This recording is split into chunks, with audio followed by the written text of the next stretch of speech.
পুরাতন মালদা পৌরসভার ৮ নম্বর এবং ২০ নম্বর ওয়ার্ডের নিকাশি ব্যবস্থার উন্নতিতে উদ্যোগী হল পুরাতন মালদা পৌরসভা। উদ্যোগের অঙ্গ হিসাবে হাইড্রেনের কাজের শিলান্যাস হয়ে গেল রবিবার।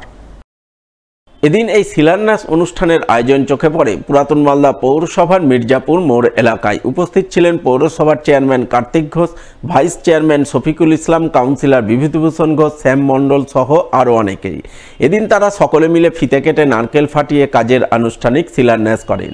জানা গেছে, পুরাতন মালদা পৌরসভার ৮ এবং ২০ নম্বর ওয়ার্ড এলাকায় ৩২০ মিটার কংক্রিট হাইড্রেন তৈরির জন্য পৌরসভার পক্ষ থেকে মোট ৩২ লক্ষ টাকা বরাদ্দ হয়েছে।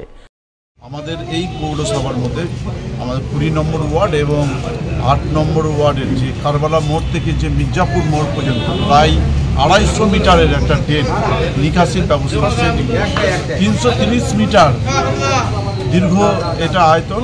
এটা এখানকার মানুষের একটা ডিমান্ড ছিল যে এখানকার নিকাশির ব্যবস্থাটা ছিল, কিন্তু তার যে নিকাশির ব্যবস্থার যে ড্রেনটা ছিল তার গভীরতা খুব কম ছিল। যে এখানকার যে বিশেষ করে ৮ নম্বর ওয়ার্ড, ২০ নম্বর ওয়ার্ড এবং ১০ নম্বর ওয়ার্ড এবং ৭ নম্বর ওয়ার্ডের যে জলটা, যে নিকাশির ব্যবস্থা সেই ড্রেন দিয়ে যাওয়ার মতো উপযুক্ত ছিল না।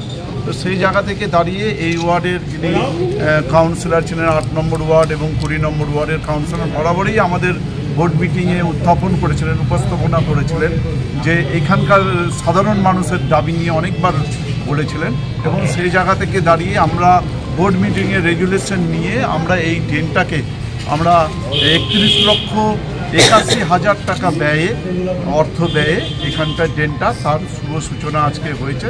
তার শিলান্যাস আমরা সকলে মিলে করলাম।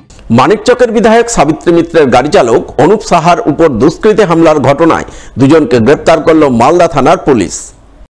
পুলিশ সূত্রে জানা গেছে, ধৃতদের মধ্যে একজনের বাড়ি মঙ্গলবাড়ি অঞ্চলের নলডুবি এলাকায় এবং অপরজনের বাড়ি শাহপুর এলাকায়। তারা শনিবার ভোররাতে মুখ ঢাকা অবস্থায় পুরাতন মালদা ব্লক গেটের সামনে কোনো অপরাধমূলক কাজ করার জন্য দাঁড়িয়েছিল। ওই সময় বিধায়কের গাড়ি চালক অনুপ সাহা তাদের ছবি তুলতে গেলে আক্রান্ত হন। দুষ্কৃতীরা তাকে ছুরির আঘাতে রক্তাক্ত জখম করে। এই ঘটনার তদন্তে নেমে মালদা থানার পুলিশ ঘটনায় জড়িত ২ দুষ্কৃতীকে গ্রেপ্তার করে। এরপর ধৃতদের ১০ দিনের পুলিশি হেফাজত এদিন পেশ করে মালদা জেলা আদালতে।